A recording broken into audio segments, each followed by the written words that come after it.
तो guys so के बहुत थक गए थे अब, तो थोड़ी देर हम बोले बाहर जाके आते हैं। तो मम्मी साग भाजी लेने जा रहे थे, तो मैंने बोला रहने दो, मैं मार्केट जाता हूँ और साग भाजी लेके आता हूँ, क्योंकि डॉक्टर ने भी थोड़ा चलने को बोला है हमें, क्योंकि बेड रेस्ट बहुत ठीक नहीं है।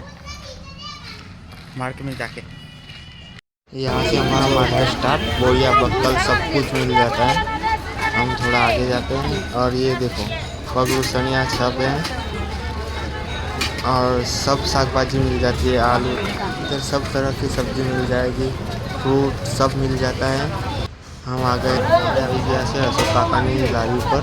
अशोक काकानी मार्केटમાં બહુ નામ છે, શાક માર્કેટમાં કોઈ પણ તમે પૂછો ને કે અશોક કાકાની લારીએ જવું છે તો કોઈ પણ તમને દેખાડી દેશે કે આ અશોક કાકાની લારી છે। સ્વભાવ પણ બહુ સારું છે। આપણે 250 ગલકો કરતો, આપણે ગલકાનો ઓર્ડર આપી દીધો છે અને હવે આપણે બીજો ઓર્ડર પણ આપી દઈશું આદુનો।